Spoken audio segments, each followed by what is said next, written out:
త్రిపుర రాష్ట్రానికి చెందిన సరిందా అనే మ్యూజికల్ ఇన్స్ట్రుమెంట్కి జిఐ ట్యాగ్ వచ్చింది.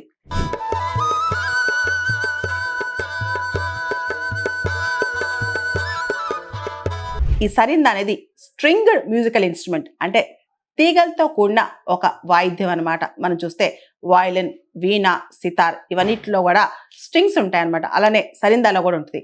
సరిందా అనేది అక్కడ చాలా పాపులర్. ముఖ్యంగా త్రిపురలో ఉన్న ఇండిజినస్ కమ్యూనిటీస్ దీన్ని అద్భుతంగా తయారు చేస్తారు. త్రిపుర యొక్క సంస్కృతి అంటే వాళ్ళ యొక్క కల్చరల్ సిగ్నిఫికెన్స్ కూడా ఈ సరిందా మ్యూజికల్ ఇన్స్ట్రుమెంట్తో లింక్ అయింది. ప్రత్యేకంగా త్రిపుర రాష్ట్రం యొక్క ఫోక్ ట్రెడిషన్స్ ప్రమోట్ చేయడానికి కూడా ఈ సరిందా అనేది చాలా ఉపయోగపడుద్ది. త్రిపురకు చెందిన ఈ సరిందా మ్యూజికల్ ఇన్స్ట్రుమెంట్ అనేది ఇప్పుడు జాతీయంగా, అంతర్జాతీయంగా ప్రఖ్యాతి గడించనుంది. మనందరికీ తెలుసు, ఏ వస్తువుకైనా జిఐ ట్యాగ్ వచ్చిన తర్వాత దాని యొక్క సిగ్నిఫికెన్స్ పెరుగుద్ది, దానిపైన ఆధారపడే వాళ్ళ లైఫ్స్ కూడా బెటర్ అవుతాయి, దాని యొక్క ఎక్స్పోర్ట్ వాల్యూ పెరుగుద్ది, మార్కెట్ వాల్యూ పెరుగుద్ది, దాంతోపాటు కల్చరల్ సిగ్నిఫికెన్స్ కూడా చాలా వరకు ప్రమోట్ అవుద్ది అనమాట.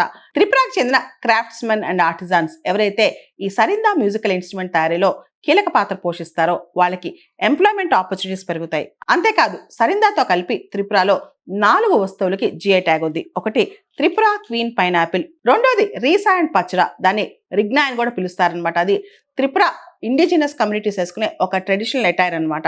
వీటితో పాటు మతాబారి పేడాకు కూడా జిఐ ట్యాగ్ ఉంది త్రిపురలో. ఇప్పుడు మనం చూస్తే కనుక సరిందా అనే మ్యూజికల్ ఇన్స్ట్రుమెంట్ కి త్రిపురలో ఇప్పుడు జిఐ ట్యాగ్ వచ్చింది. మనం చూస్తే త్రిపుర క్వీన్ పైనాపిల్ కూడా అక్కడ చాలా ఫేమస్ అనమాట. అక్కడ ప్రత్యేకంగా హిల్లీ టెరైన్స్, అక్కడున్న క్లైమేటిక్ కండిషన్స్ లో ఈ ప్రత్యేకమైన పైనాపిల్ ప్రత్యేకమైన ఫ్లేవర్ తో ఉంటుంది అనమాట. అక్కడ అంటే నార్త్ ఈస్ట్ లో ప్రత్యేకంగా త్రిపురలో పైనాపిల్ ఫెస్టివల్స్ బాగా చేస్తుంటారు అనమాట. ముఖ్యంగా త్రిపురలో మిషన్ క్వీన్ పైనాపిల్ అని చెప్పి ఒక ప్రత్యేకమైన మిషన్ కూడా లాంచ్ చేశారు అక్కడ పైనాపిల్స్ ని ప్రమోట్ చేయడానికి. జాగ్రఫికల్ ఇండికేషన్ అంటే ఏంటి? మనం ఒక వస్తువు తలుసుకోగానే ఒక ప్లేస్ గుర్తొస్తుంది. ఆ ప్లేస్ ఆ వస్తువుకి ప్రతీక అనమాట. ఉదాహరణకి కంచిపట్టు చీర అనగానే మనం ఒకటి నమ్ముతాం, అది కాంజీవరంలో ఆ చీర నేశారు అని చెప్పి. వెంకటగిరి శారీ, మధురై మల్లి, తిరుపతి లడ్డు, ఇలా ఒక్కొక్క ప్లేస్కి ఒక్కొక్క వస్తువుకి కనెక్షన్ ఉంటుంది అనమాట.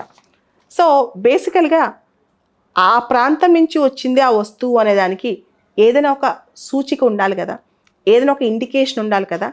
దాన్నే జాగ్రఫికల్ ఇండికేషన్ అంటాం. ఉదాహరణకి హలీం అనగానే హైదరాబాద్లో చేసిన హలీమేనా ఇది? టీ అనగానే డార్జిలింగ్ టీయా? కొండపల్లి బొమ్మల, కొండపల్లిలో తయారు చేసిన బొమ్మల, కొండపల్లి అక్కడున్న చెక్కతో ఆ ప్రాంతంలో తయారు చేసిన బొమ్మల, ఇట్లా అడుగుతుంటారనమాట. సో దీనికే భౌగోళిక సూచి అని పిలుస్తుంటాం. ఒకసారి జిఐ ట్యాగ్ ఇచ్చాక ప్రతి 10 సంవత్సరాలకు ఒకసారి రెన్యూ చేయించుకుంటూ ఉండాలన్నమాట. జిఐ ట్యాగ్ అంటే అది యాక్చువల్గా మనం ఇంటలెక్చువల్ ప్రాపర్టీ రైట్స్ కింద వస్తాయి. ఇంటలెక్చువల్ ప్రాపర్టీ రైట్ అంటే ఏంటి? మేధో సంపత్తి హక్కు అనమాట. మనకి copy rights, trade marks, patents, industrial designs, geographical indications ఇవన్నీ కూడా మేధో సంపత్తి కిందకి వస్తాయి. ఇన్ఫ్యాక్ట్ మన మేధస్ని ఉపయోగించి వాటిని క్రియేట్ చేయటమో, వాటిని తయారు చేయటమో, అందుకని మేధో సంపత్తి అంటాం అనమాట. సో జిఐ ట్యాగ్ అనేది ఆ పలానా పర్టిక్యులర్ ప్లేస్ నుంచి ఇది ఆరిజినేట్ అయింది, ఆ ప్రాంతం నుంచి ఇది వచ్చిందని చెప్పుకునే ట్యాగ్ అనమాట.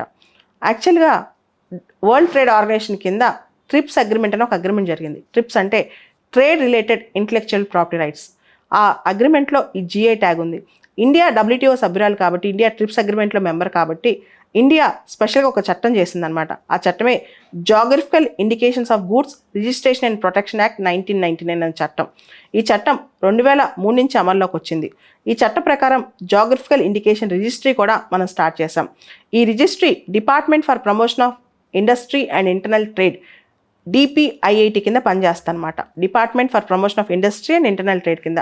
ఇది ministry of commerce and industry కిందకి వస్తుంది.